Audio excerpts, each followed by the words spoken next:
Sure.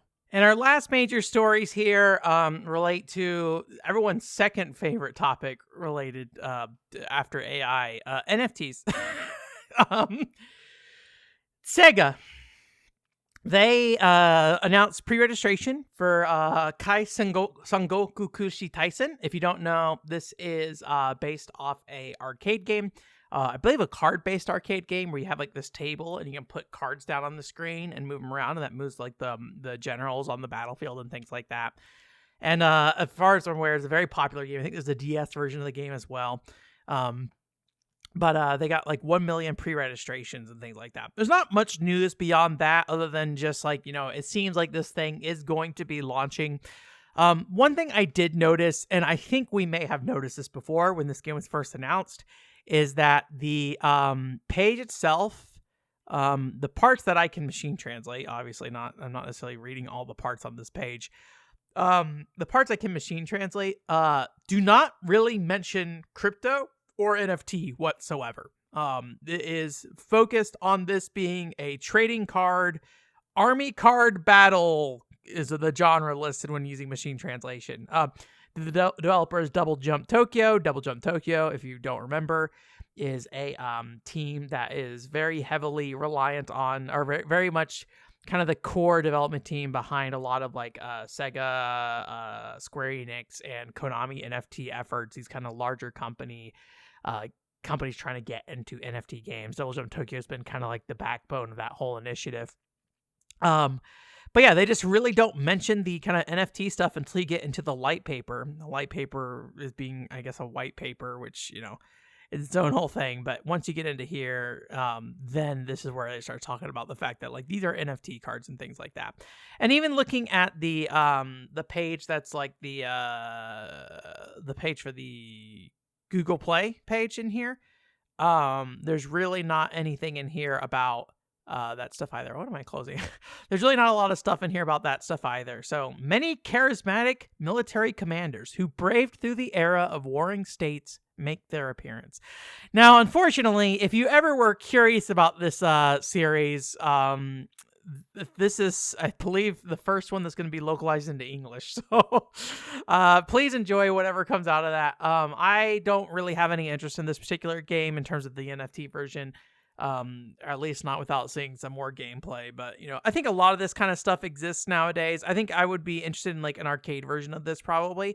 But, the arcade version of this has been around forever. Although I'm curious if it's still around. But yeah, a lot of very handsome men and women from like feudal Japan, or I guess Three Kingdoms, is that China? I don't remember. I don't know enough about Japan and China history. I think that's a Romance of the Three Kingdoms. That is a Chinese thing.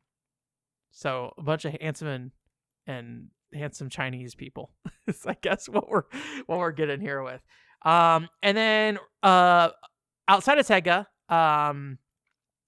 Square Enix, if you remember, Million Arthur. We've talked about Million Arthur a lot. I remind you guys every time we do this, but Million Arthur had an NFT game that came out, or rather, it launched NFTs first, which were just stamps themselves as far as where you could own an image, and then they launched an NFT game, and then they shut down the NFT game, and then they proceeded to shut down the actual NFT platform for Million Arthur. This was the first successful NFT project that Square Enix had. Obviously, just like it lasted however many years it did, and eventually it kind of burned out, kind of thing. So, but one thing that they're talking about, if you remember a long time ago when NFTs were first starting to be kind of mentioned in the game industry, there was this idea that like you could carry forward something from one game to another. So you have this hat. You worked so hard for this little hat that you're putting on your guy. And then Square Enix says, we don't want you to have this game anymore because we're losing money. Foam Stars, we're shutting it down. But if Foam Stars was an NFT game, you could take your hat to Final Fantasy VII or something like that, right? Some weird stuff like that, which really, when you think about it, like doesn't really make a lot of sense from a game development standpoint. But what they wanted to do with this game was provide some transfer of value as they shut it down, or this NFT. So the whole point was that if you had NFTs that weren't made into complete NFTs because you could basically make picture NFTs using it. I'm not going to go into detail about it. You could essentially use this. You can essentially melt that currency down into another currency called, I think, gear points or whatever. And they're saying at some point in the future, you can use this on other games. Well, I don't know if this is the only game that they're announcing for this or like ever, or if this is the first of a wave, but they have announced that you can get your currency, use your currency in a game called Universal Stallion. Now, Universal Stallion, let me tell you, Million Arthur, very cutesy, very funny characters, all that stuff, bunch of anime girls. Universal Stallion is a derby game, which, hey, look, I'm sure there's an overlap of people who like horse derby game and anime girls. There's Uma Musume for a reason, right? But aesthetically, this game does not really match what's happening with Million Arthur. So to me, it kind of feels like, because it's like a very realistic horse racing game looking thing, to me, it feels more like this was like one of the only ones they could really get to accept this kind of thing. I could be wrong, because like essentially you take the currency you had and use it to roll. They do have a special collaboration event going on where you can roll to basically pull riders from Million Arthur, but from what I can tell, they're just character portraits on a screen, not like fully rendered riders or anything like that you can play, at least as far as I could tell. So I went on Twitter because I was curious about like, okay, so here's this idea where you can transfer this currency out. What are people on Twitter, the cryptocurrency haven of the internet, I feel like, saying about this? And the answer is very little. I think there's mostly confusion from people of like, oh, like, how does this really work? Like, does the rarity matter of what my gear was? Does that change how I can pull things? All that kind of stuff. So it seems like there's more confusion more than anything.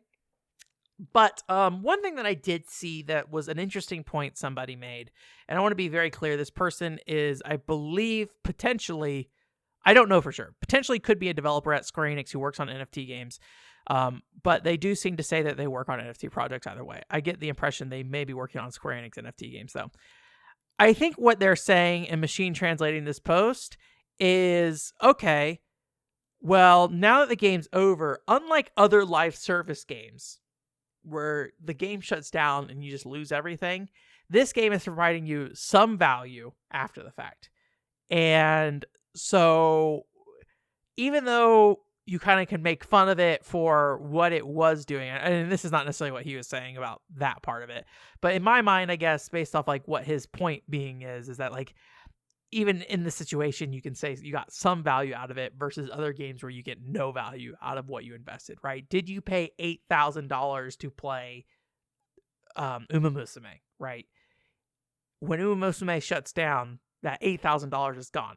So you are paying games as a service. You are paying for your enjoyment of those characters, and hopefully $8,000 was enough, right? And the thing you're going to get out of that is just the experience of doing it, right? How much that matters or not, I'm not really super interested in like that conversation right now. But I think what this thing is saying is that, but what if you get a fraction of that back? Would you at least take $1,000 back? That being a very huge overstatement of how much money they're getting back, it sounds like. And I really couldn't think of too much to argue against that statement today, right? I think the bigger question is that like, okay, why do people spend $8,000 on one game? Are they getting their value? Are they satisfied by that? And is a company facilitating that in a reasonable sense, or are they exploiting somebody to pull that out? And I think most people would probably lean towards the latter, right? I think one of the problems we run into with gamified investment that we talk about all the time is this idea that like edutainment, like exergaming, it's a way to kind of emotionally invest you in investing, right? Through characters, through gameplay, or some level of gameplay, right? It's not necessarily, and as much as I kind of say like, oh, these games have no gameplay, a lot of them are like team builders and stuff like that, like traditional mobile games, right? And But the problem is that all these companies are teaching you to invest in them, I think, rather than how to be a smart investor, right? That the gamified investment does not seem interested in teaching you how to be a smart investor. Gamified investment seems to be about emotionally attaching you to something so you invest more money than you normally would. That's my impression of gamified investment, and I think that's the real problem, in my opinion. Or at least when we look at NFT games, stuff like that. All right, I'm not gonna speak to like the monkey stuff. I think there's like a video that has like a ton of views on that, and I don't really have any interest in that specific thing. But when it comes to gaming around crypto and NFT and stuff like that, but I will say it is at least a solid point here that you are getting at least something out of it. So does that necessarily mean that this is the best outcome where you're, playing? I know in America we think horse racing games are silly. In Japan, obviously, it's a little bit more of a thing there. But I do feel like ultimately, when I think about the audience of people who like Million Arthur and the people who are playing horse derby games, while there is some overlap, I think also the interest level is probably going to be fairly limited between them. And just based off the lack of conversation around it, I don't think this horse racing game necessarily replaces, what that game was doing, right? So anyways, those are my thoughts, my feelings on that stuff. I do feel like we are still on the slow down like slope of all this stuff. Sega launching this thing, but seems to be clearly not trying to associate it with any of that stuff, despite it being an NFT thing. Which ultimately, I think when you think about the audiences, you need to make a good game first, right? If NFTs are going to matter, you need to make the game good first. How much NFTs actually solving that problem is a whole other thing that I think so far we have not seen much evidence of it being successful, right? I think still the Square-Enix Symbiosis Genesis games might still be the best use case we've seen, and even that I think could very well be done without real money.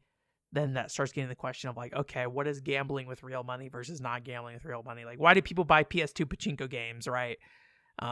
It's a human thing, a human psychology thing of like, what are the stakes in gambling and how much do the stakes matter and how much does it need to be connected to something that's real versus fake kind of thing. So anyways, I was just kind of interesting to continue to see this, but I think this, I could be wrong. This might be unless there's another game announced that has some Million Arthur connection. I think this might finally be the end of the Million Arthur NFT saga. But we'll see. Maybe Million Arthur will be like, hey, we're going to let you buy more things in other NFT games, and nobody will say anything there as well. But anyways.